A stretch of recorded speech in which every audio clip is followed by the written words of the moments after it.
meeting number 84 of the Standing Committee on Procedure and House Affairs.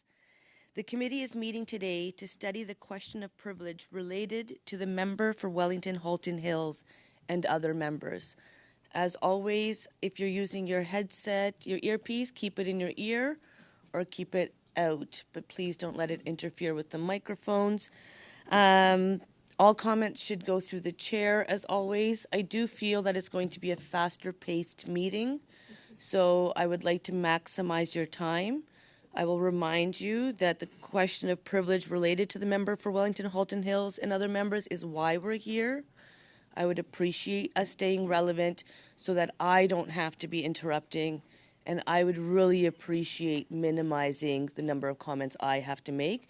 I would just like for us to be able to go from member to member and maximize the time with the minister. With that, we have with us appearing the Honourable Marco Mendicino, Minister of Public Safety, and alongside the Associate Deputy Minister, Tricia Geddes, from the Department of Public Safety and Emergency Preparedness. Minister, you will have up to 10 minutes for opening comments. I would just remind you to official languages, so maintain a good pace for interpreters. And with that, thank you for replying to us so quickly and being here. Welcome to PROC. Thank you very much, Madam Chair. Bonjour tout le monde.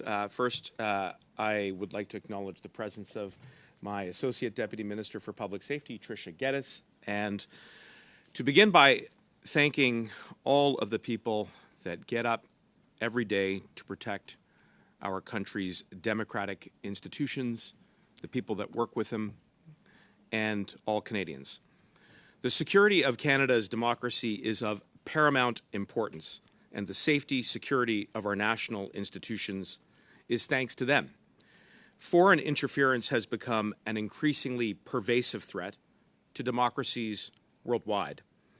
Des acteurs hostiles comme la Russie. Hostile actors like Russia and the Chinese Communist Party are attempting to interfere with the Canadian security and our national security. But the challenges surrounding foreign interference have become more complex and insidious and are constantly evolving.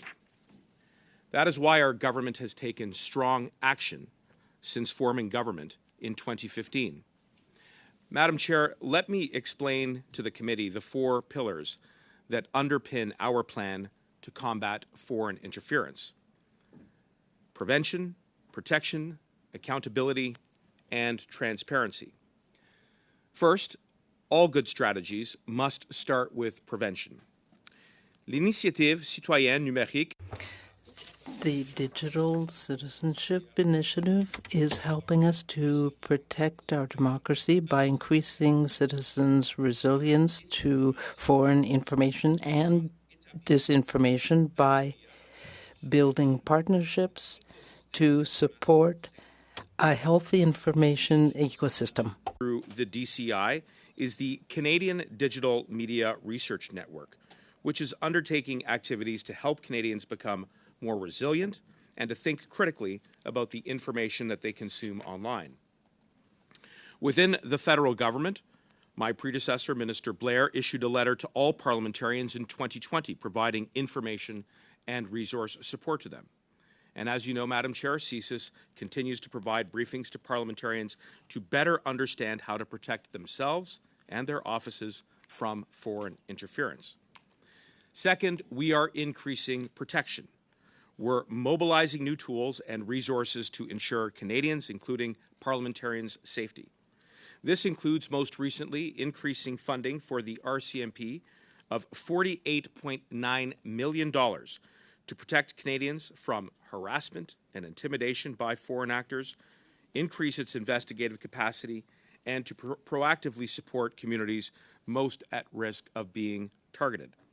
We're also working with the Sergeant-at-Arms and the PPS here on the Hill to provide more security for parliamentarians and their staff.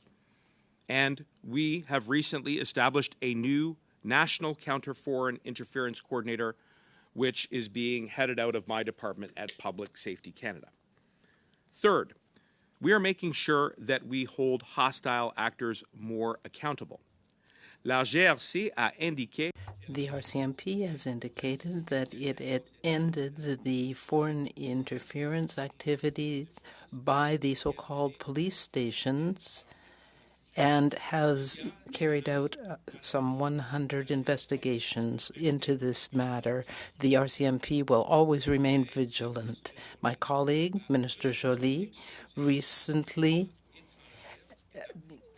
expelled a diplomat that was interfering on behalf of Iran. We continue to use all the leverage that we have as a government to make foreign actors accountable. as you know, the creation of a foreign influence transparency registry as we have concluded the official public consultation phase of that exercise, in particular, working with and engaging diaspora communities so that we can create this new tool in the right way. And finally, Madam Chair, we know that transparency is fundamental to countering foreign interference and to building the trust and confidence of Canadians. We're taking lessons and recommendations from the National Security Intelligence Committee of Parliamentarians. I've already mentioned two very concrete examples on which I am leading the implementation of those recommendations through the creation of a national coordinator to combat foreign interference, as well as the creation of the Foreign Influence Transparency Regime, as well as NCIRA, and most recently the work that was completed by the Right Honourable David Johnston in his first report, a report that does lay out a path forward to continue through a public exercise the engagement of Canadians so that they better understand how it is our national security establishment is equipped to fight against foreign interference. Our government and our national security agencies being more open than ever about the threats that we are facing is the best way to protect and strengthen our democracy. But of course, Madam Chair, we know that foreign interference has an impact well beyond our elections and elected officials. All facets of Canadian society need to be protected from this potential threat. Madam Chair, when individuals in Canada are subjected to intimidation, harassment, or manipulation by foreign states or their proxies, these activities are a threat to our sovereignty and to the safety of all Canadians. They will never be tolerated, and law enforcement will independently take the appropriate actions that are necessary. With several federal by-elections fast approaching, the Security and Intelligence Threats to Elections Task Force has been activated to ensure the protection of our electoral processes. When it comes to our economy and society writ large, we know that academic institutions, energy and technological sectors, and many others are a vector for this threat.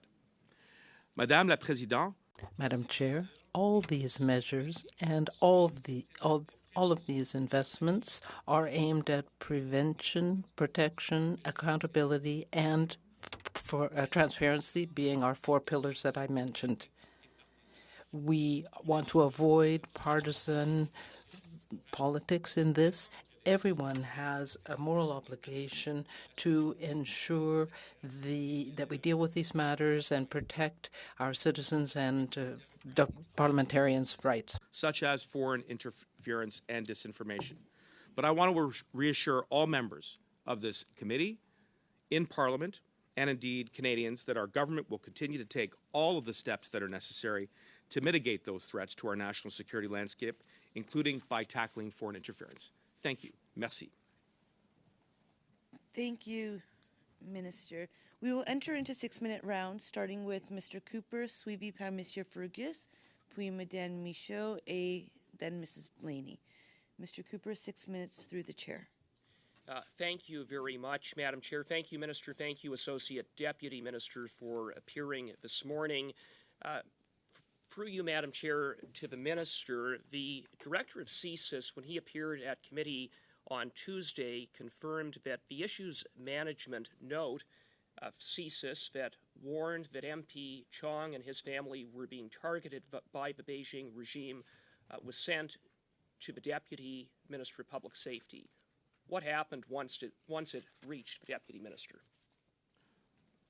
Madam Chair, I want to thank my colleague for the question. I think as you said, Mr. Cooper, you heard the CSIS director indicate his intentions about that memo. You also heard very clearly from my predecessor, the public safety minister at the time, Minister Blair, say that he did not receive that memo. What I can assure you, Mr. Cooper, and to the members of this committee, is that through the ministerial directive that I have recently signed off on, that we have strengthened the ability of elected officials to be briefed on these issues. That's fine. Just say you can't answer it.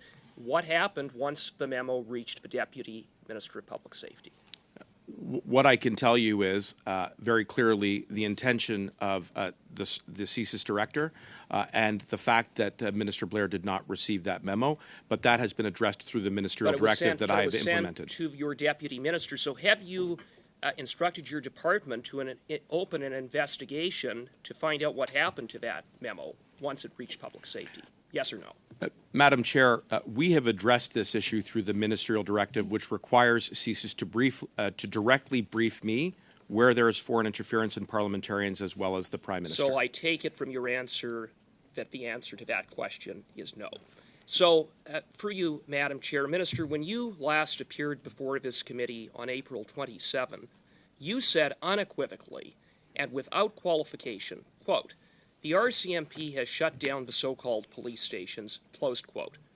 We now know that that isn't true, at least as of April 27th, when you appeared before this committee.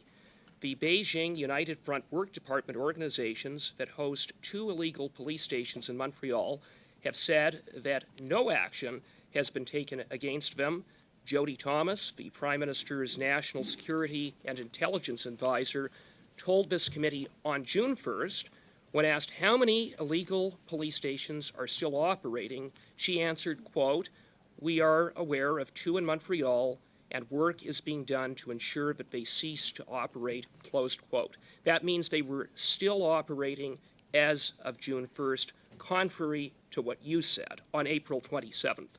Why did you tell this committee the opposite of what is true? Well, the first thing I want to make abundantly clear, Madam Chair, and to members of this committee, is that the RCMP have consistently said that they have been on top of this issue by disrupting foreign interference activities in relationship to the so-called police stations. Now, Madam Chair, as you know, that does not mean that there may not be future efforts.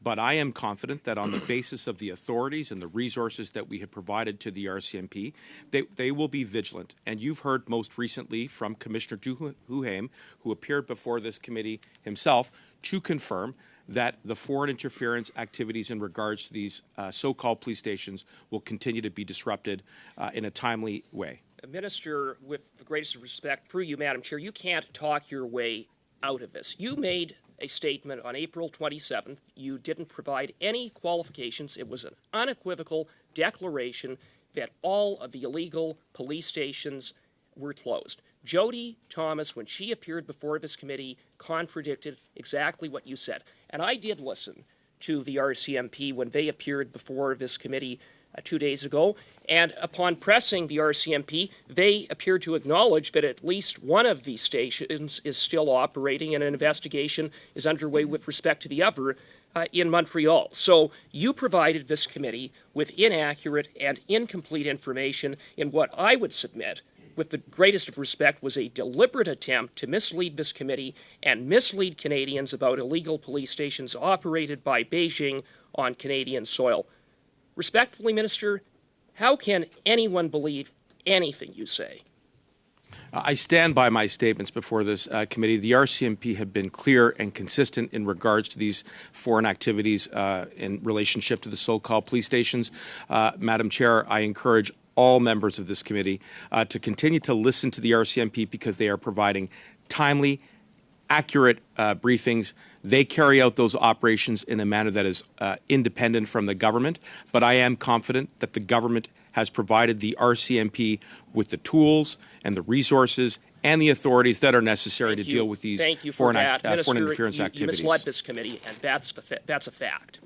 And I would submit no one can believe anything you say. How many arrests have been made in connection with Beijing's illegal police stations? Just a number.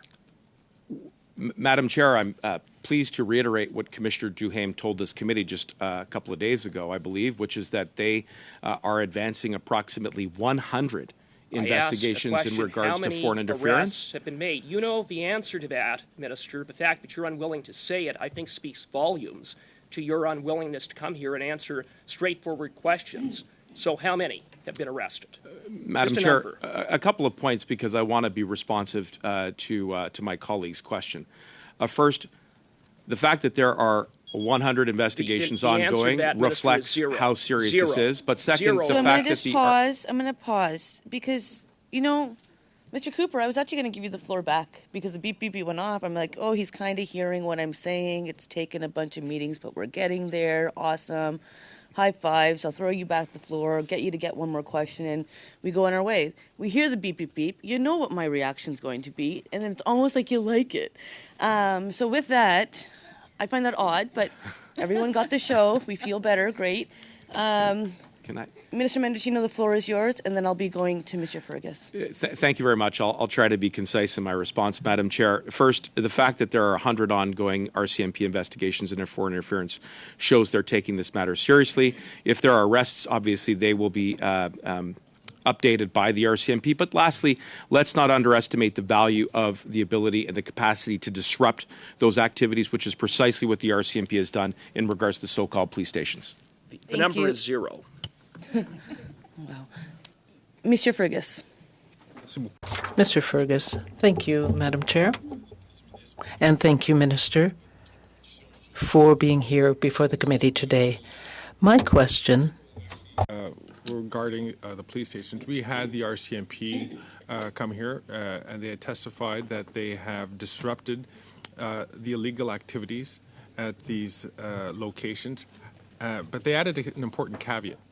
The caveat was that these buildings and locations still are there, and that there are other activities which are perfectly normal and perfectly appropriate that go on at those activities.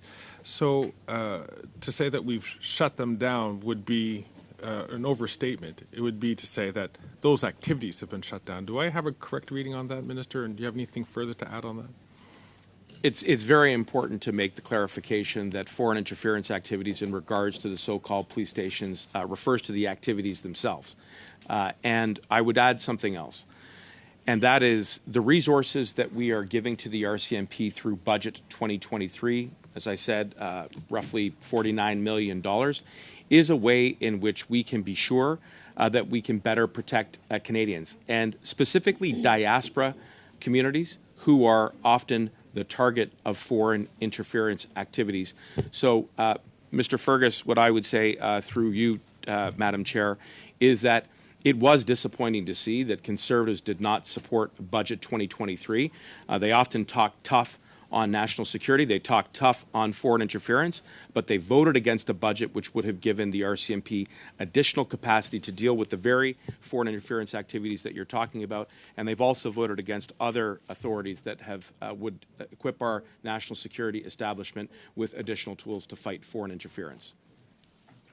Minister, as a follow-up to that, what are the challenges that you have in confronting, what are the challenges that you have with folks conflating the nefarious activities of the police stations with these community centers?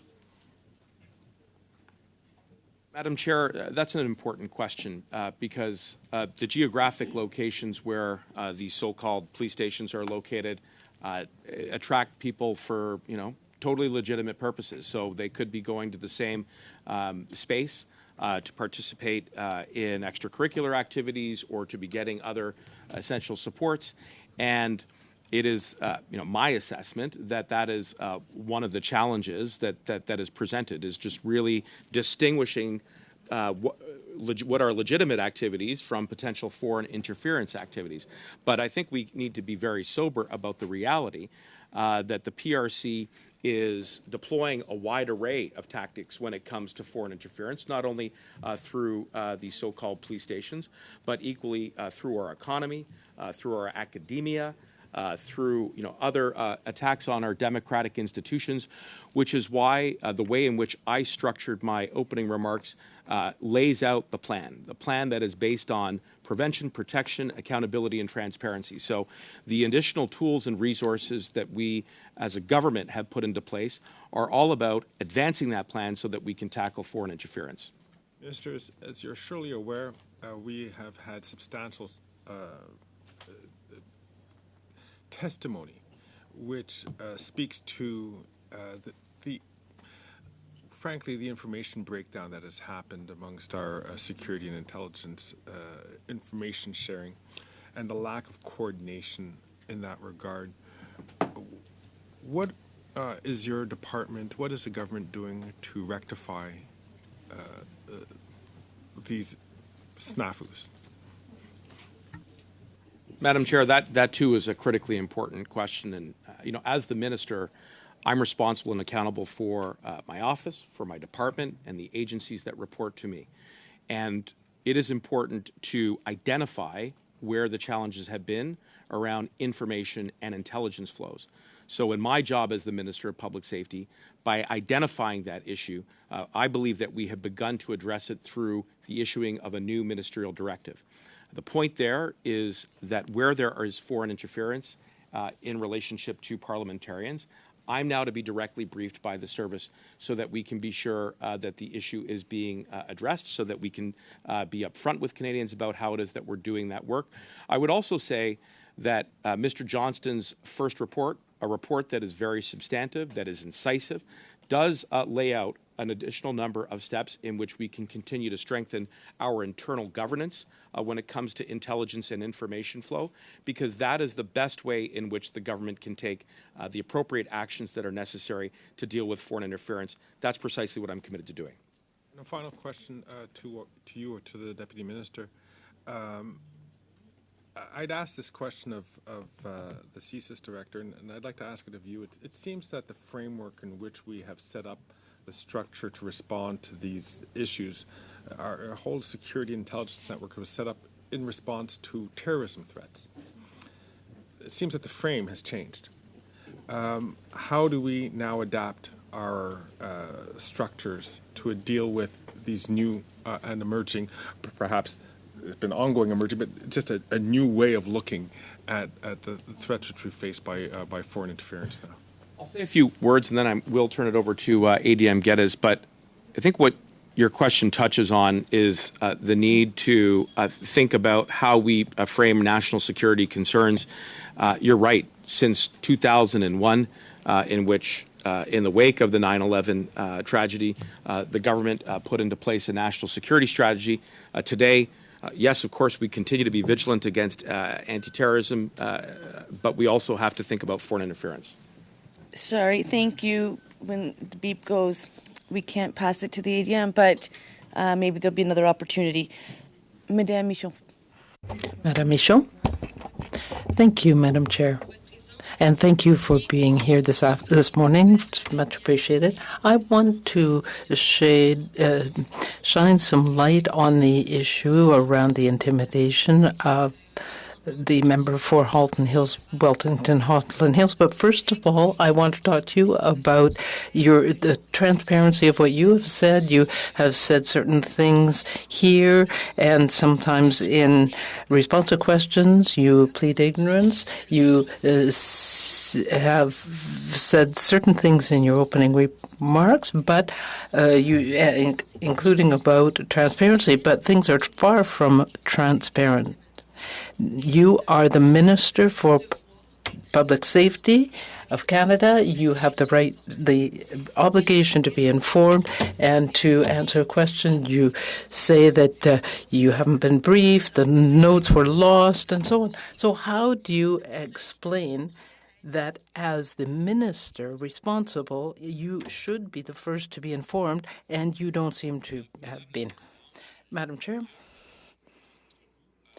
I would like to say through you to my colleague, Ms. Michaud, that yes, as the Minister for Public Safety, it is my duty to ensure that there is a system in place, that information flow is effective and strong and well organized. And this is why I have taken measures to reinforce measures within my department in that regard. There have been problems in the past, but now I am taking measures so that Canada can take the effective action it needs to deal with it, foreign interference. Now, Madam Chair, I would like to ask a few questions, a series of questions, and to show that the minister has said some things, but then other things turned out to be the facts. Now, you said that the police was responsible for emergency issues, and now you're saying the opposite. Now, the Emergency Measures Act was invoked because we had an unprecedented situation. The decision to invoke the Emergencies Act was the result of consultations with the police forces, and this is exactly what I said before Justice Rouleau. Justice Rouleau checked into this, and these were the right decisions. He confirmed that. My time is short, and so I would like to just have short answers, please. The same situation arose with respect to the so-called police stations organized by the CCP. You said that they had been closed down. Mr. Cooper pointed out earlier that that wasn't the case when you had set up.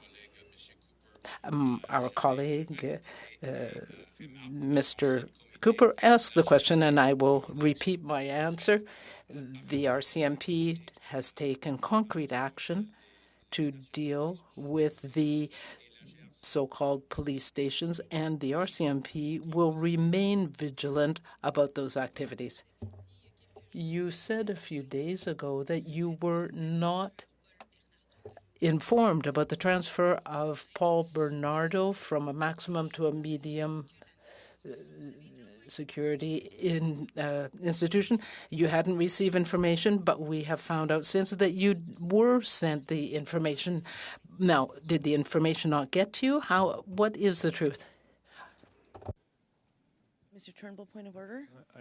I know I was a little bit late getting here, but my understanding is we're studying foreign interference today is specifically a question of privilege.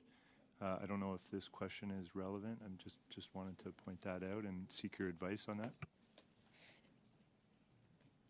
I did actually at the top of the meeting remind us that I know that on Parliament Hill everything is important, and that's why we do like a whole list of important things. One of our colleagues has brought up the issue of foreign interference on a question of privilege that was sent to this committee, which I hope I'm never in that position, but I would hope that as an elected official, my question of privilege would be given the importance that it needs. So I would encourage us to stay on that topic as well. There's always something more exciting happening. So the time is yours, Madame Michaud, but we are here on the question of privilege related to the member for Wellington Halton Hills and other members. Est-ce que vous voulez garder votre question? Ou est-ce que... Do you want to maintain your question, or would you like to ask a different question? I would like to maintain the question and say to my colleague, that Mr. Turnbull, that all of this reflects the lack of transparency and the contradiction, and this is part of the issue with respect to our colleague, the member for Wellington Halton Hills. When a number of times we've had these contradictions by the minister time after time, I think that it is part of a bigger picture. How is it that we learn from the media or from leaks that our colleagues, members of parliament, are the subject of threats and intimidation by foreign actors, including the Chinese Communist Party? How can the minister come before us and say he didn't know anything? I'm trying to understand the situation, so I would expect answers from the minister. And I think all of the points that have been brought up today show an important tread. So I would give the minister another opportunity to explain that how it is that these briefing notes are not reaching him. The minister is supposed to be ensuring our safety, our security, and seems not to be aware of what's going on, including with respect to foreign interference. Madam Chair, I would like to thank my colleague for her question. Now, the ministerial responsibility means that the minister has to manage challenges and issues.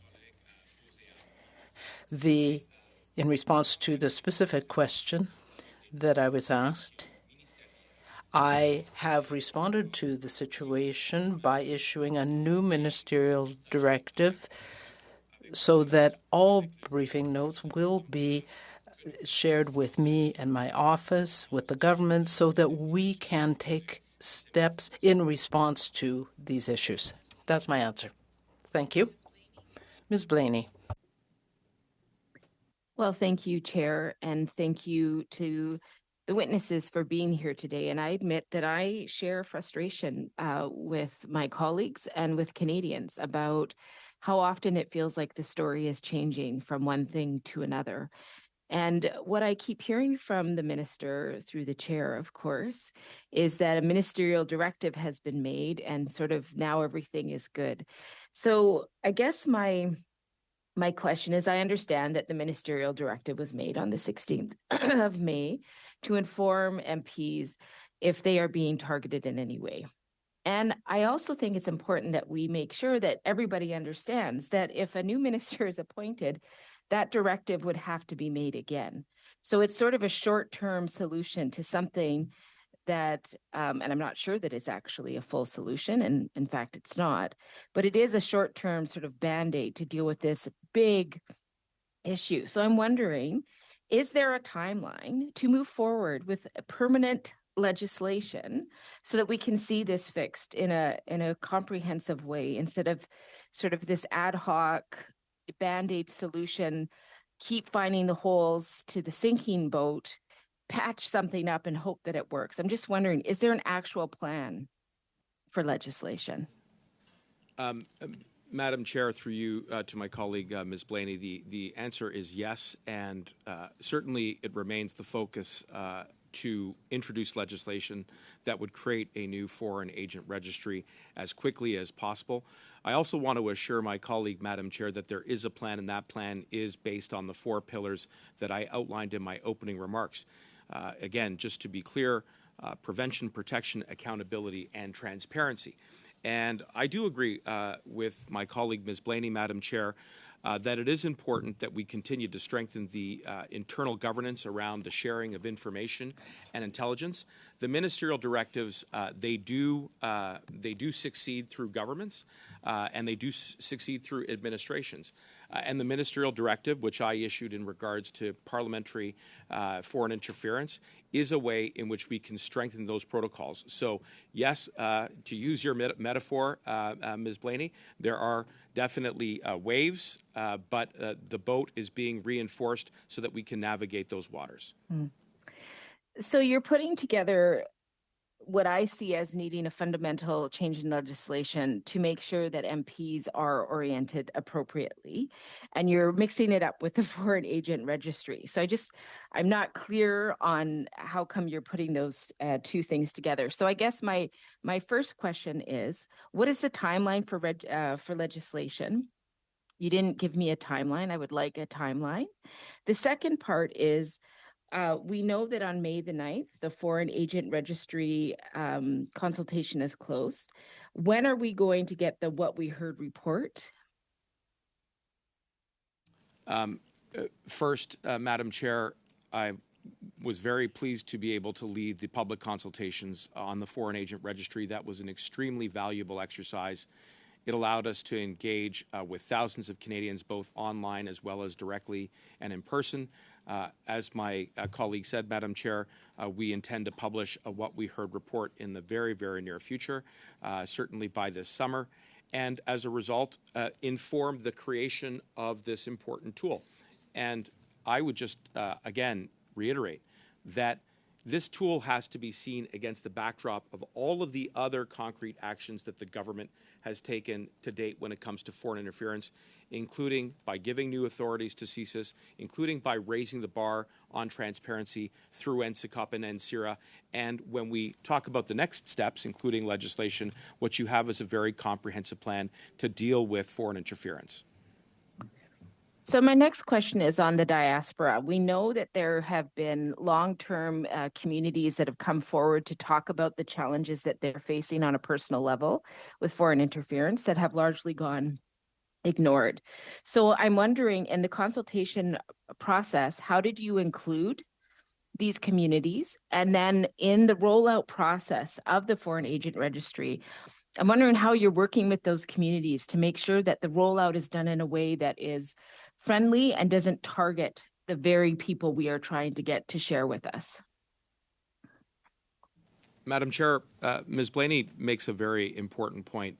One of the lessons from the public consultation on the registry was that there is fear of retaliation from within diaspora communities if they engage in any public discussion.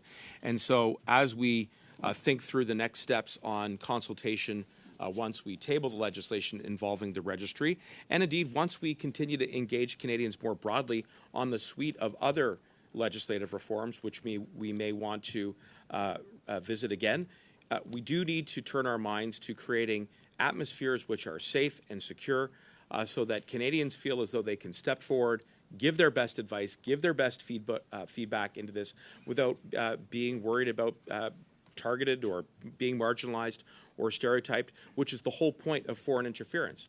So it is critically important that we do create those conditions that will allow them to engage so that we can bring them along in this discussion, build their trust and confidence. The stakes are very high, Madam Chair. What's at risk here is our capacity to fight against foreign interference.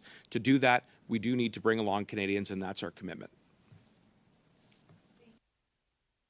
Thank you. Thank we'll you, now Chair. go into 5 minutes to Mr. Calkins, followed by Mr. Nur Mohammed. Mr. Calkins. Thank you, Madam Chair, and through you to the Minister. Minister, do you know what an issues management note is? Yes. Is that your final answer? I'm jesting. Okay. So already you're ahead of your predecessor, who is now verbally sparring with CSIS over the information exchange that should have happened in relation to MP Chong. So prior to issuing your ministerial directive, can you tell this committee how many of your issues management notes you've personally read? Madam Chair, I want to thank my colleague for the question. I obviously briefed routinely, weekly, often daily on issues. The point of the ministerial directive was to ensure that there's good intelligence, stronger intelligence flow from our officials to the elected branch of government. So we feel as though we've strengthened internal governance on that point. So my specific question is, you've indicated that you know what an issues management note is. They've been around, according to CSIS, since 2015. My specific question is, do you see each issues management note issued to you by CSIS? Yes or no? I will see issues management notes. They take different forms. Some come directly from the department. Some come directly from elite agencies. Some come directly from my staff. What's important is that there is a dialogue and there is a flow of information so that in my capacity as Minister of Public Safety, I can appropriately be upfront with Canadians about any issue that touches on national security or public safety, and that where appropriate as well, I exercise certain ministerial authorities to protect Canadians from issues like foreign interference as well. So in the context of being upfront with Canadians and establishing the credibility of what's being said here so that we can formulate a report and have proper recommendations going forward, Minister, in January of 2022, you talked about getting advice from law enforcement asking for the triggering of the Emergencies Act, which we found out not to be true. In October of 2022, you had an issue where you misled a federal judge by backdating documents. In January of 2023, you had an issue about the safe third country agreements working effectively and miscommunicating that to Canadians. In April of this year, you had to scrap your amendments to Bill C-21 after saying you weren't targeting law-abiding hunters. In May of this year, you indicated that CSIS never shared intelligence that the communist regime had targeted Mr. Chong and his family, which we now know is not true. In May of this year, you talked about police stations still being open, which is, we know now, categorically wasn't true. And now we know that not only did the Correctional Service of Canada tell your department and your ministry in May of this year, but you were also CC'd on that same memo from your own boss, who forwarded it on to your department or your ministry.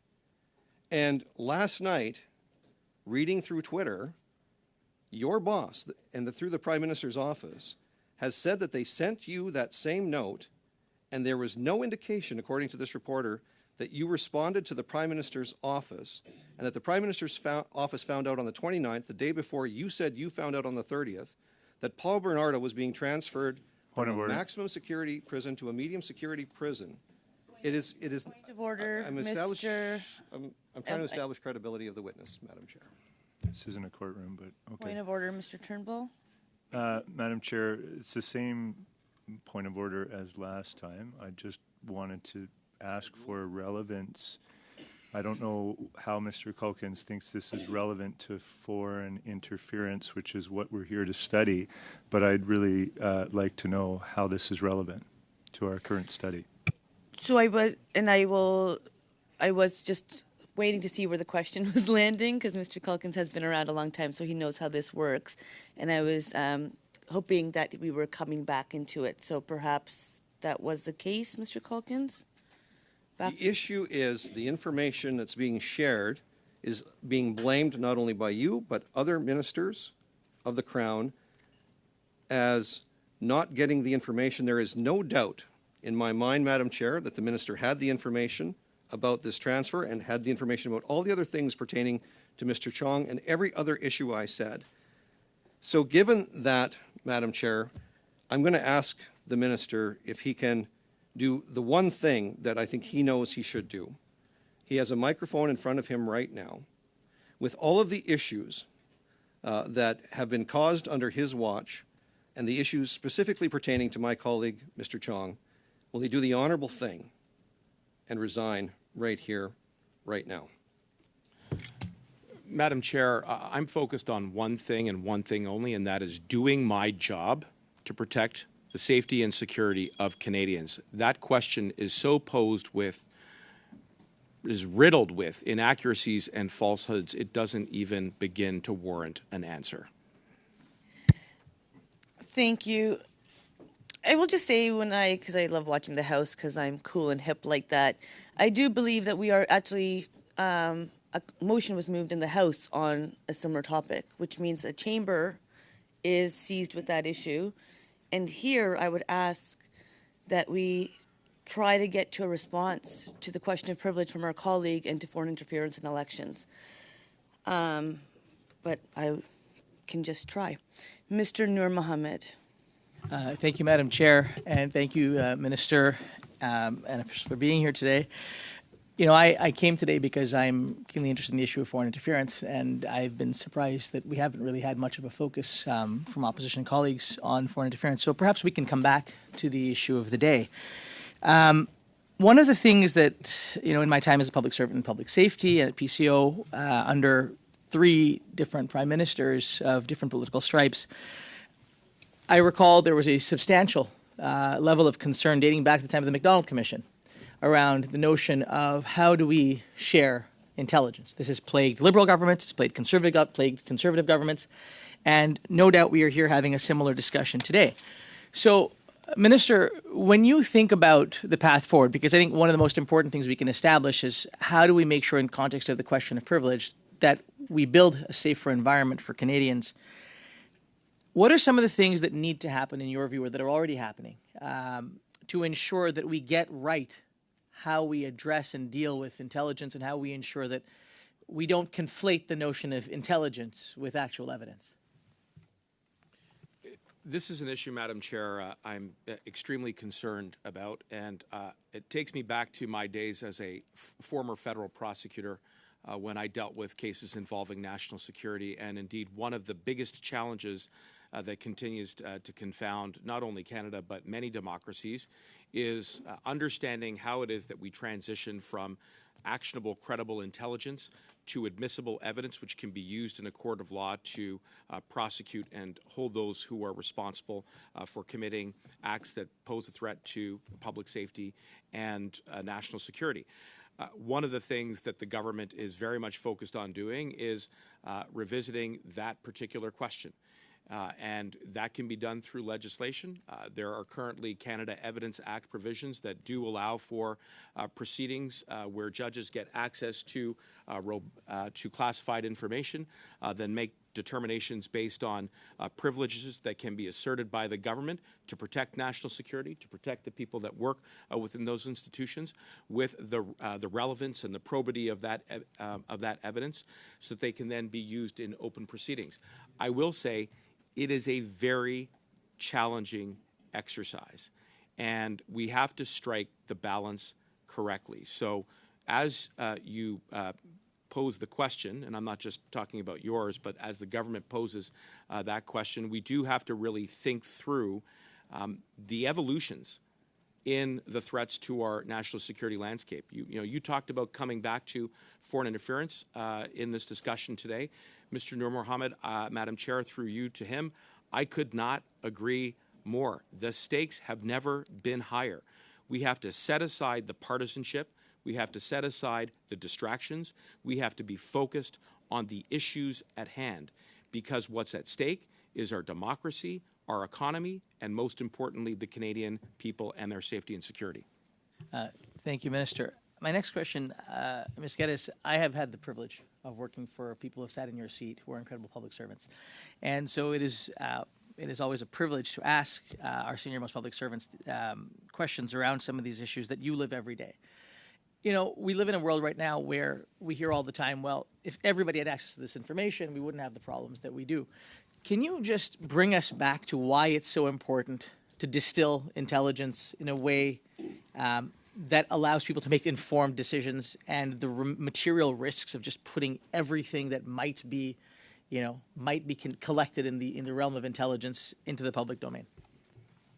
So thank you very much for the question. I have worked in the national security community for some time, and I can tell you that one of the most important drivers is for us to make sure that the people that are providing us with that intelligence, and people are putting their lives sometimes at great risk to provide that intelligence, that we are paying very careful attention to how we can take that very sensitive information that we have received and find a way to be able to convert it into either advice so that the government can act on something, so that we can turn it into evidence, as the minister described, or that we can use it for action. But in so doing, those are really important pieces of intelligence that we want to be able to use. But in so doing, we have to be incredibly conscientious about how we're able to protect those people that have, in many cases, put their lives on the line to be able to give us that information. So if you were then to take what you have just said and you consider some of what is being discussed in the public domain, and I'm not asking you, this is not a partisan question, this is a question that I think I would like your answer as a public servant. Do I not have another minute, Madam Chair? No, it's 5-minute round. Oh, I guess not. Okay, well, thank you very much. I would like you to put Mr. Nur Mohammed, do you want to just put your question on the record real quick? Sure. Yeah. The question I was simply going to ask is, in the context that we now operate in, when you talk about risk, you talked about methods and sources. What are the risks to the way in which Canadians might respond if we didn't take those steps? Thank you. I know, what a tease. This was because Associate Deputy Minister Geddes. I really enjoyed the last answer, so I would love to hear that answer in writing because we are limited in time. Madame Goudreau, 2 minutes et demi. Madame Goudreau, you have 2.5 minutes. For the third time, you're here, and it's quite a challenge, I know. Is it usual for a Minister of Public Safety not to get the information regarding public security and issues? Well, through you, Madam Chair, it is very important that the Minister for Public Safety receive the information about these issues, and this is where I identified with the Deputy Minister where the issues were and what measures we had to take. So I think with the new ministerial directive, we are reinforcing our protocols. And yes, well, Madam Chair, the last time we met was after the budget, and we heard about that, so I'm aware of what you're saying. But how can the Minister for Public Safety not have the information? And we had to hear through leaks to the media that there were these issues.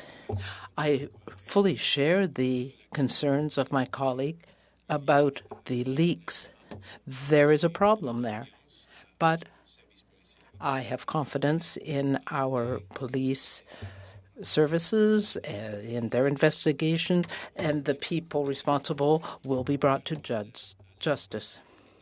But the government can take the necessary action to deal with these intelligence issues, knowing that that CSIS has told us that we have ministerial directives, and you said at the outset you want to focus on prevention, and you're doing your work, but we are getting these leaks, and we see that things are going in another direction. We are undermining our public safety. How can this be? Well, once again, through you, Madam Chair, we are strengthening not only our protocols, but our agencies are working to prevent leaks in the future. We have had very good exchanges within my department. Perhaps the Associate Deputy Minister would like to add a few words. I would just want to ask you honestly, do you feel that you have you failed at that point and that you are trying to come back from that? I am doing what is necessary to protect our safety. Thank you, Chair. Sorry, I was listening to the interpretation, so I almost missed my name.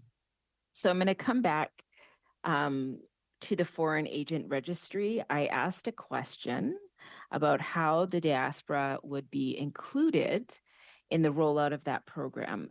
So I'm just wondering, could I get something clear that says you're going to have a committee, you're going to have, I want to get that clarified. So that's question number one.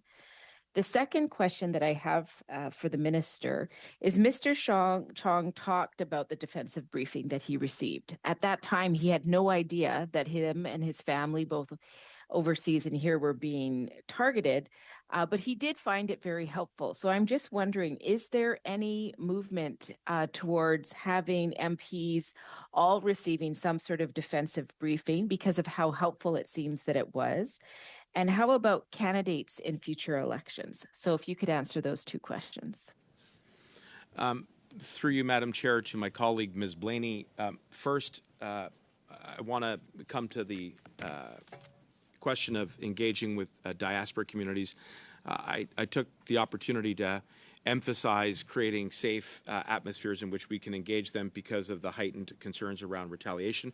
But I also want to mention two other examples to Ms. Blaney, which I hope will be responsive. One is the National Security Transparency Group, and that is a group in which we seek to engage directly with diaspora and other communities, including Indigenous peoples, as well as the Cultural Roundtable on Security. So through both of those forums, Madam Chair, we are engaging directly with diaspora communities and Indigenous peoples. The other thing I'll just say, and I want to turn it back to Ms. Blaney so she can pick up on the second part of her question if she likes, is that we are working very closely with the service to provide additional support to parliamentarians as well as their offices when it comes to foreign interference. You saw in the annual report, which was tabled about a month ago, I want to say, that CSIS in the last year has briefed 49 federal parliamentarians. There's more work to be done there, and that is exactly what we will do. And will it be expanded during elections for candidates as well? The short answer is yes, and I would say in addition to briefings, we've also got the reporting protocols that we put into place. So I'm very pleased to work with Ms. Blaney and all parliamentarians on this issue. Thank you. With that, it comes to the end of our time together, and we wish you a good day, Minister Mendicino, as well as AGM. I will just ask if there is information you'd like to share, especially to the AGM. Please just send it to the clerk, and we'll have it circulated in both official languages. Have a good day. Meeting suspended. Next panel.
have with us Mr. Daniel Jean, former National Security and Intelligence Advisor to the Prime Minister. Thank you for coming back.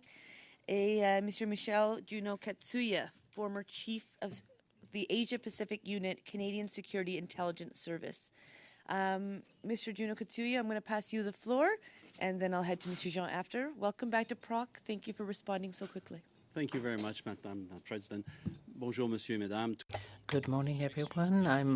I don't have a text, and so I am apologizing to the interpreters. I will be relatively brief. I am following up on testimony that has been given this week by the RCMP and CSIS. Two problems have arisen that are relevant to the issues we are dealing with today. First of all, communication problems, both horizontally and vertically. And what I mean by that is that, yes, there are communication problems between the agencies, despite the politically correct language and responses given by our officials. There is information that doesn't circulate properly. And if the information isn't provided, then you can't blame those that don't receive it, and vice versa. Then there is the issue of vertical communication, that is, information going from the agencies to the minister's office or the minister.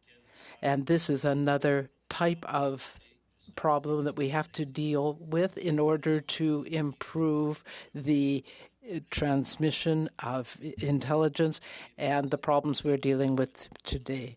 Then we have the concept of intelligence to evidence, that is, information that actually becomes evidence. And this is a problem that has existed since the creation of CSIS, which was created for the wrong reasons from the beginning, and I was there.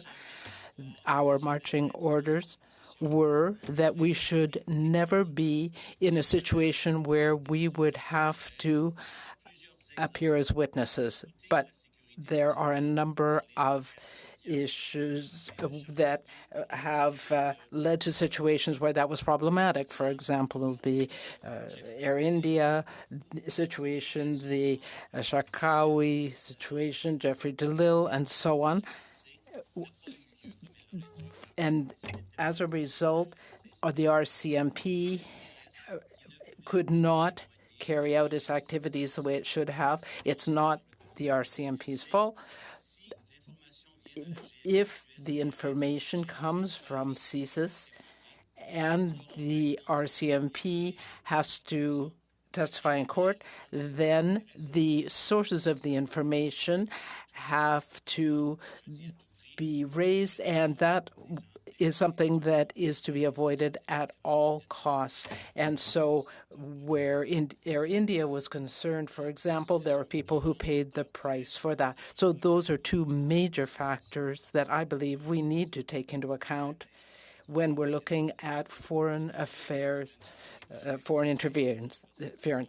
Going ad lib here, but please do not hesitate to ask me questions in English. Thank you, Madam President. Thank you. So we welcome either of the official languages. So never hesitate to speak whatever language comes to mind, especially when there is several in the head. So we welcome both the languages here. Donc en français, c'est toujours bienvenu. Même si you are welcome to ask questions in French or to speak in French. Mr. Jean. Thank you, Madam Chair. I'm going to, there we are. I didn't want to hear the interpretation. Thank you, Madam Chair, for the invitation. Thank you to the members of the committee. I have decided not to provide opening remarks because I was here in mid-April, and you heard my remarks and my answers to questions, and I think you have a good idea of my views. I believe, for example, that this is a much larger issue than we have looked at. In my view, one of the greater concerns remain surveillance, intimidation, and harassment of diaspora. Interestingly, since my appearance, you've seen a lot of people from communities coming and talking about this, and we've also seen at least information suggesting that it also targeted member of parliaments, which is a very important thing from a democratic standpoint. So I will leave it there. I'll be happy to answer all of your questions. I think that as much as we want to go through what we need to focus also what needs to be done, strategy and actions. In this context, I hope at some point during the question today, one member, whatever party, I don't mind, is going to ask me to talk about the Australian experience because I have a lot that I could share on that, on how you move from major concerns to action and strategy. Merci. Thank you to you, and good news. Even if somebody doesn't ask you, if that's information you think should be relevant to this committee, please just send it to the clerk. We will have it translated in both official languages, and I can assure you that members actually are well informed. So any insights you'd like to provide, we welcome that. I'm going to go to Mr. Cooper, followed by Mr. Turnbull, puis Madame Goudreau, and then Mrs. Blaney. Something that has changed since your last appearance is that when it comes to the headpiece, the earpiece, either we ask that you keep it in your ear or to the side. When it's near the microphone, it causes a feedback loop, which causes a horrible sound in the ears of interpreters. So either the earpiece in the ear or to the side, but preferably not fidgeted with near the microphone, just in case that happens. Okay, Mr. Cooper. Thank you, Madam Chair. Thank you to the witnesses for returning to committee. I'm going to ask my questions to Mr. Jean through you, Madam Chair. Mr. Jean, since you last appeared before this committee on April 18th, you met with the Prime Minister's rapporteur, David Johnson, and at pages 22 and 23 of his report, he confirms that you are the author of a 2017 PCO memo to the Prime Minister that had been reported by Global News.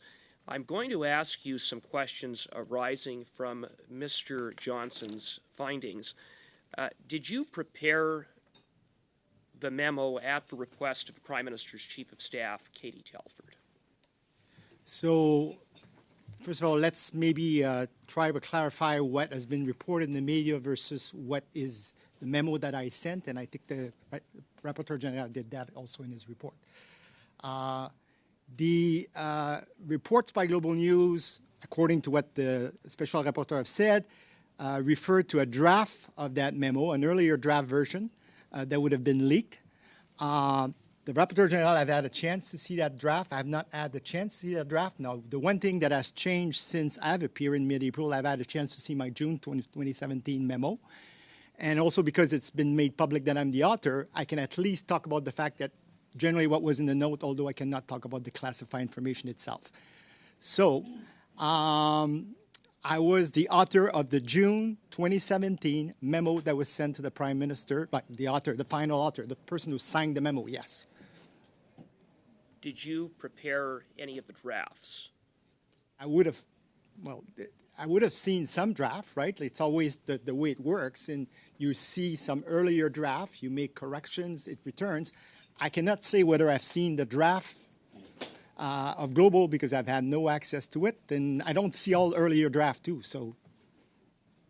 The Prime Minister's Chief of Staff, Katie Telford, asked you to prepare the memo.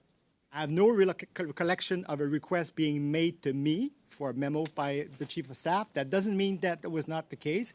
It could have happened in the context of they have a regular briefing with the Intelligence Assessment Secretariat. Maybe they'd ask for that. That's possible. But to me, no. No. So your answer is no, she did not request that you prepare the memo. Me, no. But as I said, that does not mean that the initial request may not have come to the Intelligence Assessment Secretariat, who do regular briefing to the Chief of Staff and at the time the Principal Secretary. Who was the point of contact that resulted in your involvement in the memo? There was a number of reasons. As I said, I can talk generally about the memo. So there was a number of reasons why we wanted to do that memo. We were more and more concerned on some of the activities by China. I've said here that before at my last appearance. We were very concerned at that time about economic security, China trying to acquire sensitive technologies, and it is actually a good case today of where this country has acted very responsibly, and we've seen as one of the countries that has sharpened quite a bit its instruments when it comes to protect sensitive technology and all that. I can say more of that in others. I've mentioned in my last appearance that before the election of 2015, I was Deputy Minister of Foreign Affairs. We had issued a notice to diplomatic missions to stay out of election. We were seeing growing concerns that at the local level, maybe some foreign state actors were trying to connect with people.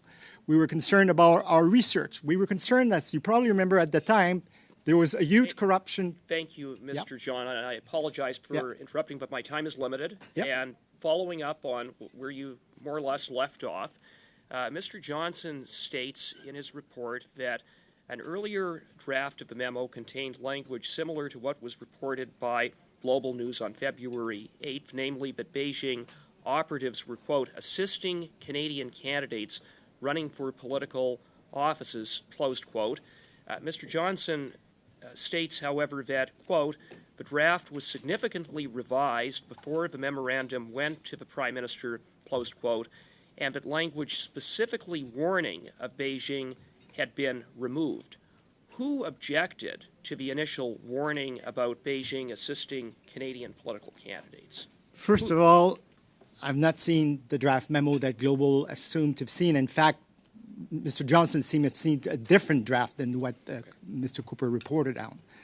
Secondly, the note that I sent warned about all kinds of foreign interference activities by China, so therefore there were certainly no objections in sensitizing the government. In fact, one of the main reasons for the note, on top of trying to sensitize the government that we needed to be very conscious, was we had the U.S. election. A lot of the focus was on cyber foreign interference, and we wanted the government to understand that whatever tools we were going to develop needed to be as effective to fight analog foreign interference. And in fact, what were the tools that were adopted after, the special task force, the protocol and all that, apply as much as on cyber foreign interference as they do on analog.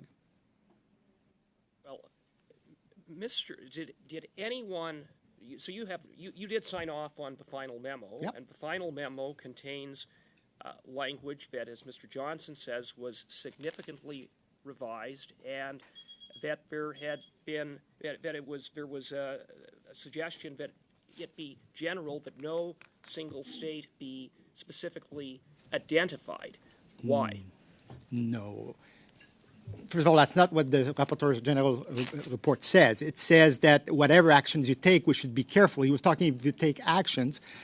In terms of the memo was very clear that we were concerned about growing activities of foreign interference by China. Don't do it.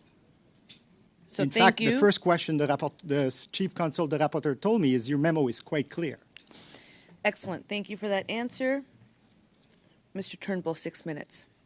Thank you, Madam Chair, and thanks to the witnesses for being here today, and welcome back. As the saga continues in this work, it's important work. It's great to hear from you again and have your expertise in the mix. Mr. Jean, I'll start with you with a question. You've obviously read the Right Honourable David Johnston's first report. Do you agree generally with the findings in his report? Generally speaking, I agree with the findings, yes. Thank you. Well, generally, I don't agree with every specific finding, but generally speaking, yes. Okay, thank you very much. In terms of, I think you mentioned previously that a lot of the focus going back years was on red flags that were raised, I think, in the U.S. Election, and a lot of the interference that was happening sort of, I think, raised the threat level for Canada. And you mentioned cyber interference or disinformation. Was that primarily coming from Russia? That was primarily coming from Russia. In parallel, we were very concerned about a number of things from China. Economic security, I mentioned. You have to remember that at that time, Xi Jinping was leading a major anti-corruption campaign. Some people were arguing that some of his targets were more like political rivals. And we wanted to be very clear that China should not in any way try to pursue actions in Canada in trying to pursue what they said they had fidgeted. So we had a number of conversations with China as well on the importance of going through normal channels. There's no doubt that China has been the main focus of a lot of our discussions on foreign interference. But I note that CSIS and other reports that have come out for numerous years have identified other state actors that are also trying to interfere in Canada's activities and democratic institutions. Mr. Jean, I'll go to Juno Katsuya in a second, but I wanted to know whether you think any public process moving forward, whatever form it takes, should take a comprehensive approach to foreign interference and include those other state actors. So, first of all, on the issue of other state actors, I mentioned that in my April appearance, that indeed there's other countries, particularly when it comes to surveillance and intimidation of diaspora.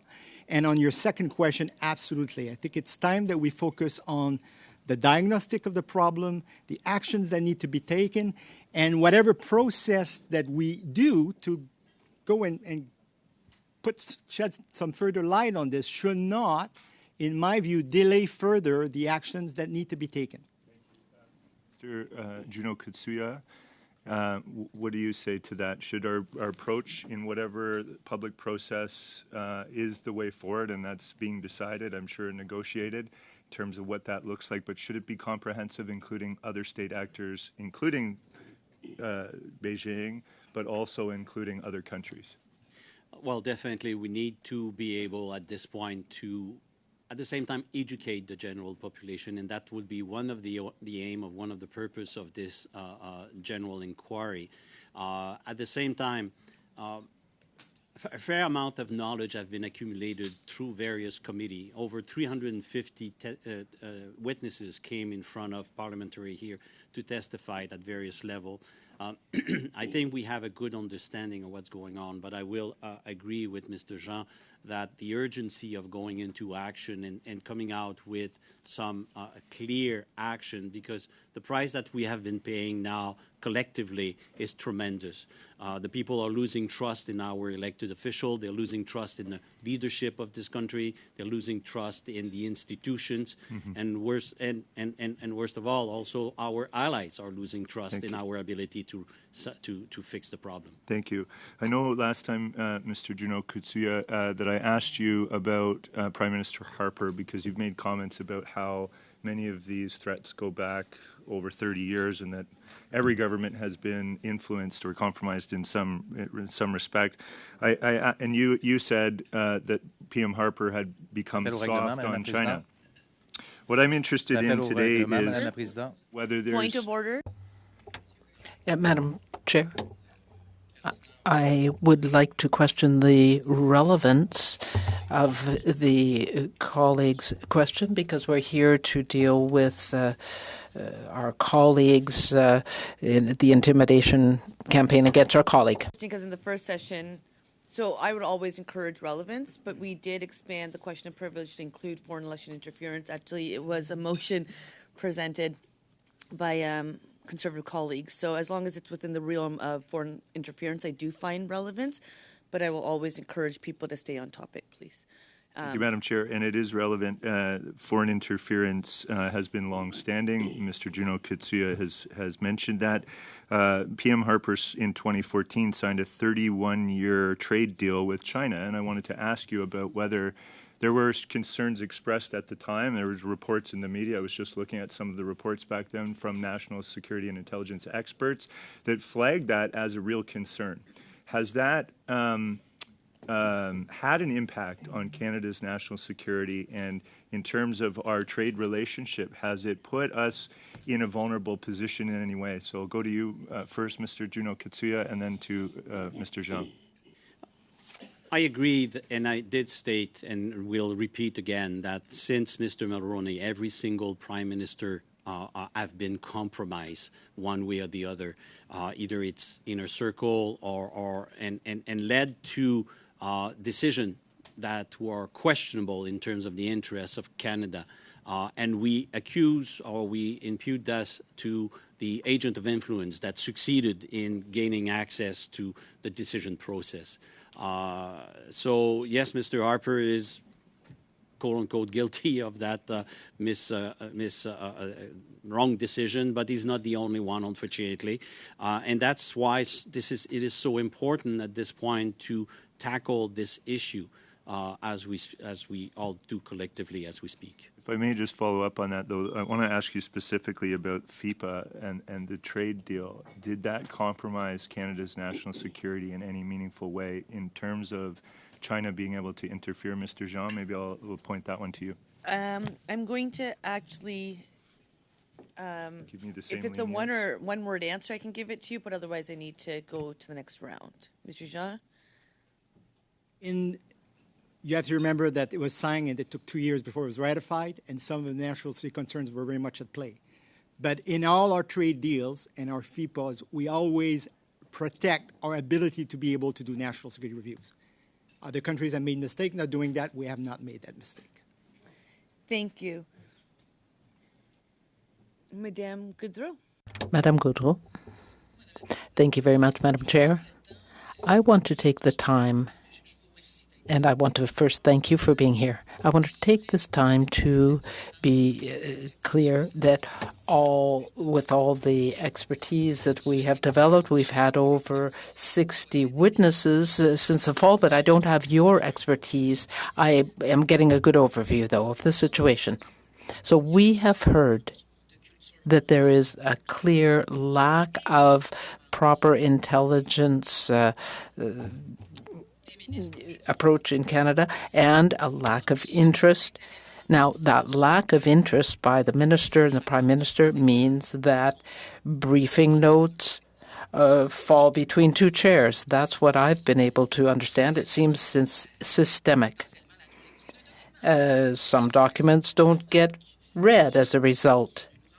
And we've just had confirmation of that with our previous witness, the minister. Sometimes we have seen figures showing that show other problems. Now, does this create a credibility problems for Canada with the Five Eyes? I wonder about that. And I also wonder whether this is why we have not been invited into AUKUS. I have the impression that there is no doubt. I wonder whether we are well protected. Thank you for your question. Through you, Madam Chair, we have heard from a number of witnesses and senior officials, people in intelligence, that we have excellent investigators, we have excellent operational services, but on the political level, we shoot ourselves in the foot. We have taken too long, much too long, to make certain decisions. For example, with respect to highway, we dragged our feet on that for far too long. And that ambivalence has been shown by other things we've seen here. For example, since the 1990s, there was a report from the U.S., Dragon Lord, that were watching the activities in Canada that they felt were being perhaps funded or influenced, and that no action was being taken, and that compromised Canada's national security situation. So if since the 1990s, the Americans have been concerned about our decisions, then that is something that I also saw in my work at the Asia-Pacific unit and tried to alert the government about. These problems are long-standing, and they have only increased over the years. We have seen bold moves by certain countries, including China in particular, that have taken much more of a forceful approach to their interference and with the diaspora. Thank you. I would also like to offer Mr. Jean the chance to answer my question because, as has been said, we need to go ahead with strategies and actions. I would talk about the lack of culture and the lack of political interest, because if we look at the reports that were referred to last week, the CG report, there's a lack of culture that is highlighted there, but there isn't political interest except when we have a crisis like we have right now. So we need to have more maturity in our political approach. When we look at the current case, there was a problem. We need to go beyond the current problem and find corrective actions to take. When I had a different role. I was the National Security and Intelligence Officer to the Prime Minister, and I saw that intelligence that should have caused us to take action often did reach the Prime Minister, and action was taken. The 2017 memo is a good example. We had evidence of China's interference, and we took action to strengthen our election preparedness. Now, you referred to the Five Eyes. We will never be at the level of the UK and the US because we don't have the resources. But we need to have value added to come back to this issue. We need to make Canadians more aware of the issues and constantly hone our tools. I just have a few seconds left. When I asked the question of the minister to the effect that he didn't seem to be getting the information, is that what you're referring to? Because it seems not all the information gets to where it should. I was talking about vertical communication earlier, and that's exactly what I mean. Unfortunately, we have seen that some information got to the highest level, but for personal, partisan, or perhaps misguided reasons, it was not delivered. Thank you. Well, thank you so much, Chair, and I thank both the witnesses for being here today. One of the questions that I continue to pursue is the need to see legislation updated. And I'm going to ask both the witnesses this question, but start off with Mr. Jean, because I'll be quoting you from when you were visiting us here on April the 18th. So you did talk about the fact that we haven't reviewed the CSIS Act since 1984, and you said we should have a regular review. The review should not be about just looking mechanically at the legislation, but bring forward new measures. I'm just wondering if you could talk a little bit, and that, like I said, this question is to both witnesses, about what we need to be looking at and what pieces of legislation that we've seen in other countries that might best give us input in this committee to address this issue of figuring out the best process to assure that members of parliament know when they are being targeted and that they're given the information that they need to not only look after their own concerns, but those of their family members. Thank you, Madam Chair. Thank you, Madam Chair. It's an excellent question. To some extent, the shortcomings of the CSIS Act is at the heart of what you're reviewing right now. When the media first reported on the Chung affair, because of the job I've had, neighbors, people always ask you, and my first reaction was, I've known Michael Chung for a number of years, and if he says he hasn't been briefed, would tend to believe him because I think he's somebody of a very high integrity. At the same time, I have a lot of respect for National Security Committee and for CSIS, and I have a really hard time believing that if CSIS had the information that's being reported, they would not have taken action. I said, what I'm concerned about is they may have been very limited in what they could share with Mr. Chung because of the lack of legislation. And secondly, while I have a lot of respect for CSIS, go back to my last testimony. Now that the crown jewels are no longer in the government, CSIS needs to change their culture on how you outreach when you have information like that with people to make sure that they have enough to be able to defend themselves. Because with private sector people, when I was NSIA, they would come to me and say, you should be concerned, but they won't give you more. So you don't have enough to know what posture you need to take. The reality is the legislation doesn't allow them to do that.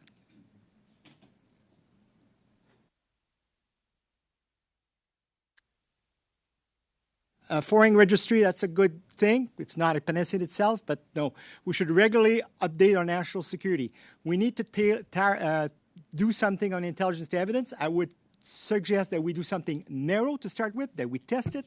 We should work with civil liberties group to make sure that it still offers a fair defense to people. There are a number of things that can be done. Awareness, prevention is very important as well. Okay, and I'm wondering, the minister spoke earlier today about the ministerial directive that just has opened the doors to share information. He seems to think that this is the solution. I think the solution is legislation. I'm just wondering about your thoughts on that. The challenge is that if you go too far, like right now, because of what's happened, everybody is kind of happy with the ministerial directive and want to make sure that member of parliaments can be protected. The trouble is if you go too far with ministerial directive in the absence of legislation, at some point, people or courts will say that you may be out of your boundary. So you need both. You need to modernize our instruments. Other countries update their national security legislation almost on every 3-4 years. We don't do that regularly. Thank you. Mr. Juno Ketsuga, I do have a question for you. You have been to the committee back in May on the 11th, and you talked about one of the biggest gaps, of course, being the nomination process. We know that every party has its own process of how they do nominations. So I'm just wondering, when we look at this and we see that there's a particular gap there, and we recognize that there may be a lack of information or a lack of awareness at that party level, how do we sort of bridge that gap? Because it's very important that in the roles that the government play, that they're not seen as partisan, but it seems to me that the parties themselves need information to be able to address these kind of particular gaps that lead to greater vulnerability. And I'm just wondering if you have any recommendations for us on that. Right from the get-go, it's a question of communication and to warn the general public or to educate the general public in large. I would follow on what Mr. Jean has said as well, is that we need to mature as a country in terms of the knowledge of what national security is about and what role every single individual in this country plays in national security. I suggested and I recommended, for example, that for every candidate of any parties, they sign a declaration on their honor that they are not either influenced or under the authority of a foreign state. Same thing for their staff. At the same thing, because if we go just with the allegations or the media reports, it looks like that in 2019 there was some people that were on the payroll of a foreign country. So we need to be capable to have this kind of process, because if we do find later that you were lying, you should be prosecuted. Let's remember one thing. Foreign interference is not only done by diplomats. Foreign interference is done also with Canadians who helps those people. And what they do is close to treason. Thank you for that. Thank you. Mr. Cooper? Thank you, Madam Chair. And I just want to follow up with Mr. Jean on my last question. Mr. Johnson's report says that one of the earlier drafts of the 2017 memo referred to or contained similar language to what was in Global News that said that there was language to the effect of Beijing agents assisting Canadian candidates running for political offices. You said you didn't see that particular draft of the memo, as I understood you. Mr. Johnson then at his report states that it was revised and, quote, this memorandum warns him, him being the Prime Minister, that public efforts to raise awareness should remain general and not single out specific countries because of diplomatic sensitivities. So I ask you again, why was a decision made not to, for example, identify or point out the threat posed by Beijing?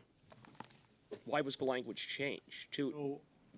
The note is very clear that we have to be concerned about China, that there are growing concerns. It gives all kinds of examples. I'm not going to go into all the specifics. And that in this context, in the work that we're going to try to do to protect our elections, because efforts were underway with the Minister of Democratic Institutions in terms of developing some of the mechanisms that followed, we should also make sure that we have mechanisms to deal with analog threats like the ones that are described. The one sentence that you're referring to, I just want to remind you that at that time, CSIS had not yet started to name China in their annual CSIS foreign interference. It's only recent that we started to name China. The memo invites actions on the way on cyber interference to include, it's not saying don't take action, it's just saying in doing that, you may wish to manage the foreign relations aspect of it. Okay, thank you for that. And I will now turn over for the balance of my time to Mr. Berthold. Merci, Monsieur Cooper. Thank you, Mr. Cooper. Mr. Jean, you said in your opening remarks or when you answered the questions about whether you were aware of Mr. Johnston's report and its conclusions. You said that you agree with the bulk of it, but not all of it. Could you tell us what points you don't agree with? I don't think that it is in the interest of what we are trying to do here in the committee. I will be pleased to send you the points I shared with Mr. Johnston about how we can deal with foreign interference. But just to be clear, when I answered that question earlier, what I meant is that we have a report. I was asked whether I agreed with it, and I said yes in general, and there are some things that I might not. Well, I think that is of interest to us because as the National Security and Intelligence Advisor, it would be very interesting to know what you didn't agree with. So I don't have any other questions, but if you could send those points to the committee. The transmission of information is at the heart of what the problem seems to be. We have heard about that black hole from Jody Thomas, from others, the information not getting to the minister and the prime minister. If I put myself in the shoes of people that are dealing with the process right now, you worked on a memo in 2017, and a previous version talked about the funding of political activities. We don't know who called for the memo, who drafted, who decides what is in the memo, what you signed off on. Who are those people? Are they political staff? No, definitely not. On your last point, we work as a team. Who's on the team? In my case, the memo for the PCO as National Security and Intelligence Advisor, I and my team, when we see that there is something that the Prime Minister should be made aware of or that recommendations should be made about, we work as a team because a political staff member may have seen an intelligence report or briefing note and ask for more information. I work with my team, and finally, it's the National Security and Intelligence Advisor who signs off. We have to take into account the preoccupations and concerns that are diplomatic and other. But the question is, why did the note evolve and there was this other version? Well, if I can just be clear, often the briefing notes from CSIS confused diplomatic issues with foreign interference. There might be something that would be an excellent suggestion, and we would sit down with the main analyst for China, and we would look at issues, and one thing might be clearly foreign interference, something else might be diplomatic. Thank you. I just want to say that, Mr. Berthold, you let Mr. Jean finish his answer, and this is why I gave a little bit extra time. So if we can all conduct ourselves that way, we'll get along fine. Thank you very much, Madam Chair, and through you, I'd like to thank the witnesses for being here.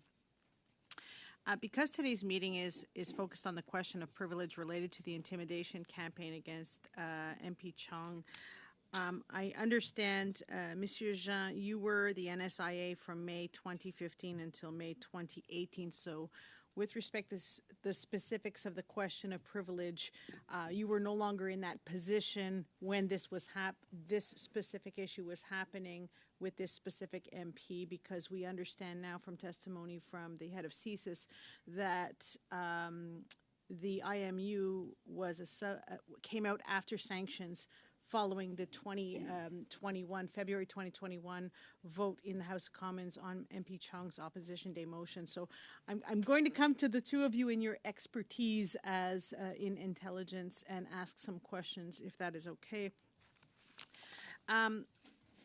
Mr. Junot-Katia, you mentioned something to answer a previous question with respect to candidates running who may or may not be loyal to Canada and so on and so forth.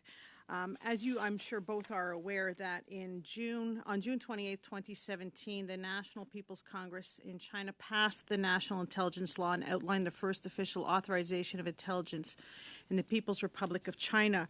And that I quote, "The intelligence law highlights one important continuing trend within the state's security legal structure put in place since 2014, that everyone is responsible for state security. As long as national intelligence institutions are operating within their proper authorities, they may, according to Article 14, request relevant organs, organizations, and citizens provide necessary support, assistance, and cooperation." Based on this change, this legislation, could you give us some feedback in terms of the change in posture with respect to our intelligence gathering? Because we know that the position of the National Security Advisor changed to the National Security and Intelligence Advisor from an OIC dated April 28, 2017. So we know that the question of intelligence was increasing in terms of our capabilities or where we were focusing. Can you give us a little more information on how that changed Canada's position and posture with respect to intelligence gathering? Thank you very much for the question, Madam. First of all, it demonstrates the aggressivity that at that point China decided to send as a message. We have to understand sort of the way that the Chinese government functions with its intelligence services, which is almost in direct line with the Central Committee that basically gave the marching orders for them. It sends the message also to the entire diaspora and everybody who's Chinese descent that you must collaborate if we come to you and we ask you to collaborate, period, which could potentially make you be a traitor to the country where you reside to a certain extent. So there's a conflict of interest here that is forced on the people abroad. And that is a form of pressure that is exercised on the community. Unfortunately, the understanding of how the Chinese intelligence services, even how the Chinese government function, is still elude a lot of the intelligence Western agencies, in particular CSIS. CSIS has a long history of being Eurocentric. So we worked for decades during the Cold War on Russia, and we tend to analyze the intelligence world from a Russian perspective or Eurocentric perspective. The Chinese don't work like this. They work very, very differently. They have time on their hand because the government is never elected. It just stays on. So the operation can last for 5, 10, 15, 20 years.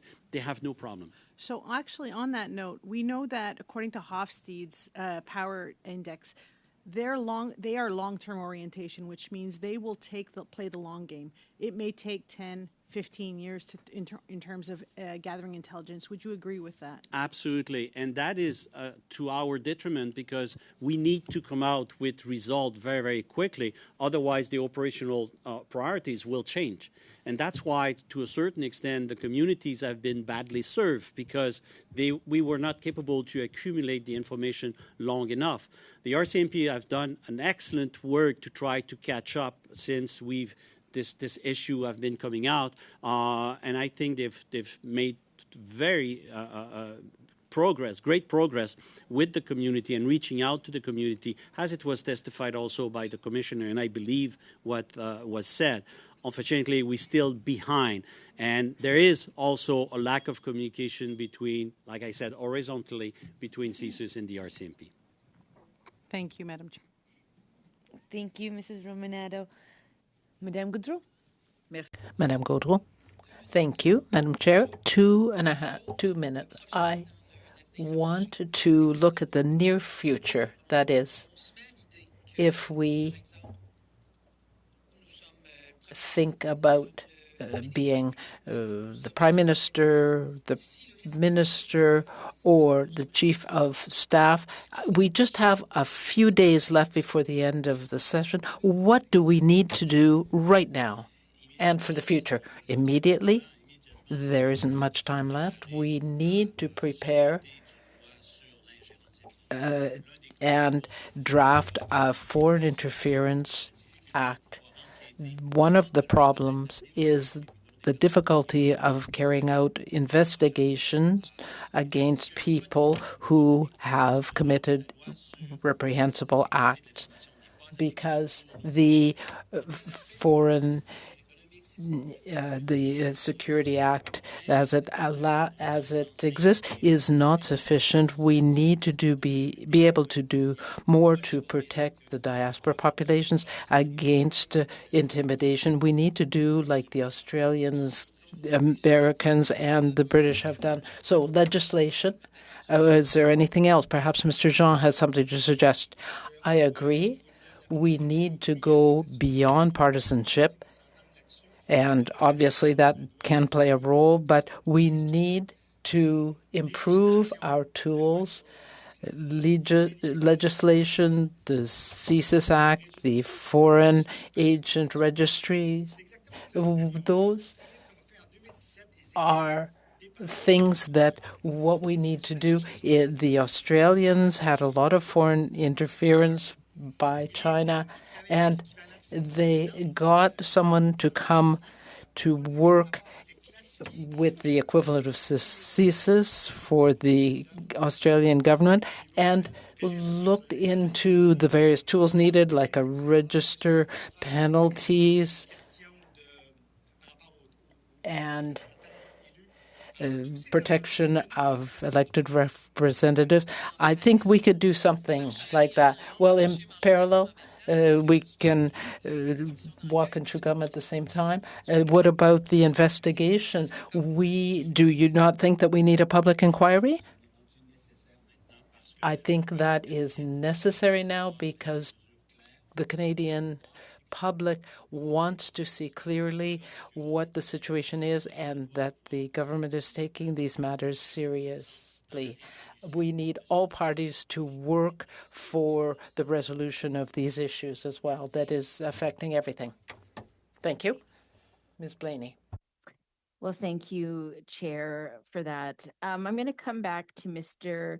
Janu-Katissa. I'm really curious. When you were here back in May, you talked about the chain of command being a roadblock and that CSIS and RCMP reporting goes directly to the PM, and often that's where the roadblock is. So when I think of the issues for members of parliament and the realities of foreign interference and what that means for both themselves and their loved ones, and when I look at the diaspora community and what their needs are and the fact that we've heard a lot of testimony, of people coming forward to talk about specific activities that they've identified that they're very concerned about, often coming forward at great risk to themselves and to their loved ones. It just gets stuck along the way. So I'm just wondering if you could talk a little bit about what this blockage is and how do we get to resolving it? Is that part of your vision around the Foreign Interference Act, for example? Foreign Interference Act is definitely an important element that needs to be given to the law enforcement to be capable to work with. Your question has several layers to be able to be answered. When we talk about the community, it is our responsibility to protect the community. It is a responsibility for the law enforcement, particularly the RCMP, to be capable to sort of get into the community, receive from the community their grievance, and being capable to address and hopefully neutralize also the action, the adverse action done against the community. When it comes to the political process, the electoral process being tackled, we need to be capable also to warn as soon as possible anybody who would sort of be targeted because they oppose to the vision of China, or more, let's not forget also, China recruited some politicians. China recruited some people that work now on behalf of China. They are elected officials. So we talk about the one who are targeted, but we should be talking also about the one who have been recruited intentionally or consciously or unconsciously, what we call the useful idiot. Well, we got to sort of wake up a little bit here on that notion. Thank you. Mr. Cooper. Thank you very much, Madam Chair. I have 4 or 5 minutes, so I do want to put a motion on notice and then use the balance of my time, if there is any, to ask a question to Mr. Jean. The motion that I'm putting on notice that I think can be taken up. I'm just going to pause real quick. Is there any way of us getting it in both official languages? It's very short. I'm going to read it into the record. Okay, and do the interpreters have it? I believe they do. Just because we know that's kind of the normal practice, and on the last time I kind of let it happen, and then I got concerns raised to me. Yeah. So I will, just to keep us moving and knowing that we're close, I'm going to let you do this a second time. But in future, I would like you to know that I need a copy to be given to interpreters, and we need it in both official languages. Putting that on the record, and just because Mr. Cooper got to do it twice doesn't mean everybody else will. The expectation is that for giving notice of a motion in this committee, I need it in both official languages, and I would like the interpreters to have it. Mr. Cooper. Thank you very much, Madam Chair. The motion reads as follows, that the committee invite Zita Estravas, Chief of Staff to the Minister of Emergency Preparedness, to appear on her own for 2 hours, and that she be scheduled to appear within 7 days. Minister Blair, I believe, misled this committee when he, in answer to questions around the IMU concerning MP Chong and his family, not only said that he had not received the IMU, but made the patently absurd claim that CSIS had made an operational decision not to inform him about MP Chong and the fact that he and his family were being targeted by the Beijing regime. Mr. Blair's testimony was contradicted by the director of CSIS, who said, in fact, no such operational decision had been made. On the contrary, that information had been sent up in the form of an IMU because the fact that the Beijing regime was targeting Minister Blair was a matter of particular concern. So on that basis, I think it's appropriate that the Chief of Staff come before a committee to answer questions about what she knows, because in the face of the minister's testimony, it is relevant to hear from her, but also on the basis that she also had received a copy of that very same IMU. So the minister and his chief of staff, I believe, have much to answer for, and as a starting point, we should hear from Ms. Estravas. Now, Turning to Mr. Jean, through you, Madam Chair, you, in your opening remarks, spoke about the Australian model. I would note that Australia has criminalized assisting a foreign intelligence service, something that Canada does not have. Do you think that such a step would be helpful in countering foreign interference? And I will give you the balance of my time to elaborate on some of the points you wish to make about the Australian model. I think that what you definitely need is there need to be real deterrence. So whether it's through the criminalization of some other penalties that you have if you are involved in foreign interference, when I speak about 2017 and how deep they were in foreign interference, there was a senator who had allegedly shared classified information with China.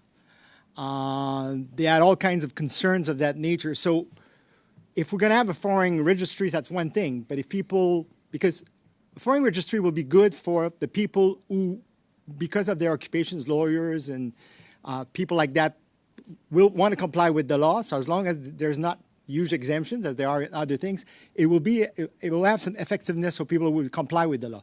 There are people who choose not to comply with the law. They need to be deterrents. And deterrence means penalties, whether it's criminal, whether it's monetary, but there needs to be real deterrence. That's crucial.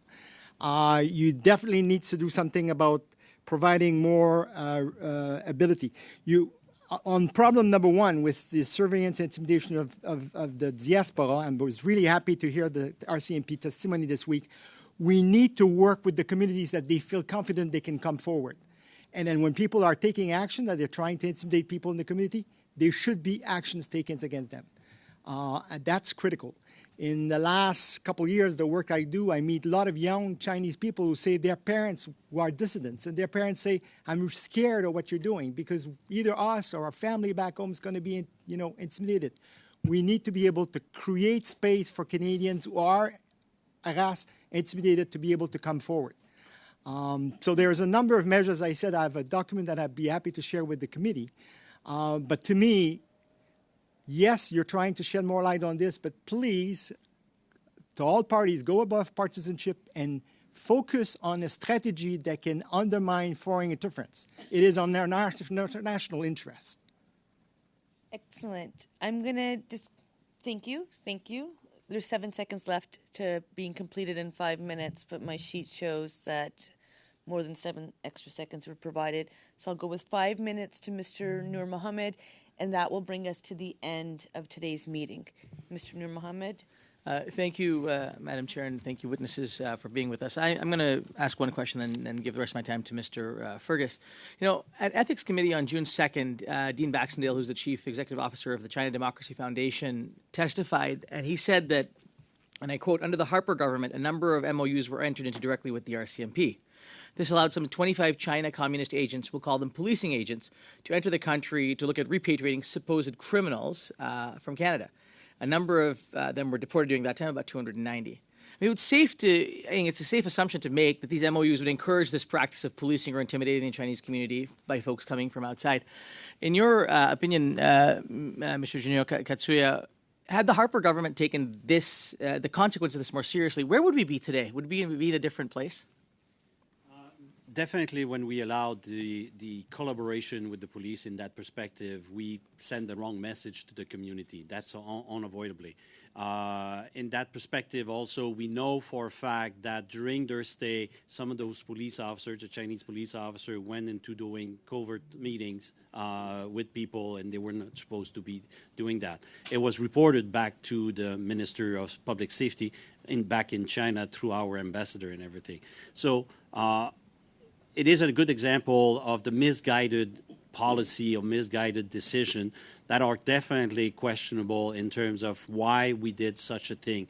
What was the gain for our nation to allow that kind of pursuit by the authority when we can question the original intention of their pursuit?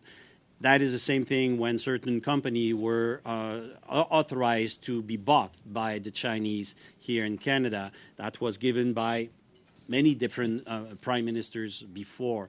We have a process with Industry Canada to allow for national security to prevent the sale of certain assets, and unfortunately, it's not used enough. To my point. Thank you, and I'll yield the rest of my time to Mr. Fergus. Thank you very much, dear colleague, Mr. Nur Mohammed. Madam Chair, through you to witnesses, first of all, thank you very much. I think I have two brief questions if I can get the answer. Sometimes being a committee is like drinking from a fire hose. We get a lot of information thrown at us, and it's sometimes afterwards, upon reflection, that I'm trying to just get a settle with this. Monsieur Junot Katsuya, you came before committee before, I believe it was this one. I'm sorry, I've seen you also at the Ethics Committee on the same issue. You said in previous testimony that you estimated about 70% of the Chinese embassy staff were spies. Now, for the purposes of this study, I like to track down my sources. Can you provide the committee with the source for that figure? Because I've spoken to a number of other foreign policy experts, and they have a hard time putting the number at that high a figure. That number came from my experience while I was with CSIS. Okay. And again, you were at CSIS until the years? 2000. 2000. Okay. Is it your sense that things could have changed since that time? If anything at all, it might have increased. If anything at all, since in the mid-90s, as I testified before, we've noticed the foreign interference coming from the embassy in China when we found in the record of Election Canada that the embassy had given that year, 1995, money to both the Liberal Party and the Conservative Party. We could see that they were preparing the bed for this foreign interference. Unfortunately, it was not understood or evaluated enough by CSIS, and we let this go on for decades. And what we witnessed, because even if I left CSIS after 2000, I kept working on the file and investigating the file for various clients. We've seen the Chinese becoming much more bold, much more audacious in their way of operating, and increasing the number of diplomats who are actually intelligence officers. So thank you very much for that. I did want to get a question to Monsieur Jean. I'm probably not going to have enough time for an answer, but I'm hoping you could provide an answer in writing, Monsieur Jean. It's regarding the Australian model. You talked a little bit about how we should, what practices we should adopt to it. What are the things that we can, what mistakes can we avoid that the Australian model for foreign registry can we take? I think the foreign registry is one element in a broader strategy, and we should not oversell it, right? So I would go narrow. I would make sure that it forces people who represent China. It should be modeled on the Lobbying Act. So people who are representing interests of China, may they be law firms, may they be others, should have to report their contacts like they do under the Lobbying Act. There should be penalties for people who will choose or not comply, who will not report. The penalties should be meaningful, going back to the question of Mr. Cooper earlier. So you need to have good measures, measures that are going to deal with what the problem is. And that's why when I say I would hope that the committee's work allows to go above partisanship and develop a strategy that deal with what is the problem, what are the best instruments that we need to update, and how do we make sure that we're successful in correcting this thing. Maybe I'm too naive. Thank you. Okay. Mr. Junot Katsuya, Mr. Jean, thank you so much for your time today. A couple of times it was mentioned that perhaps there would be documents that would be relevant to members to receive. I would ask that you send them to the clerk. We'll make sure they're in both official languages and circulated around. I also just want to appreciate the fact that I think on multiple occasions it was, well, one time it was mentioned the number of witnesses, over 300 at all committees combined. The demand, the ask to go above partisanship, because when it comes to our institutions, it is essential that we protect them. We can talk as much as we want on the international stage about democratic institutions. If we don't protect our own, what does that mean? So I really do appreciate the information you provided to us, and I wish you both a good rest of the day. PROC committee members, we'll see you next Tuesday. Keep well and safe. Meeting adjourned.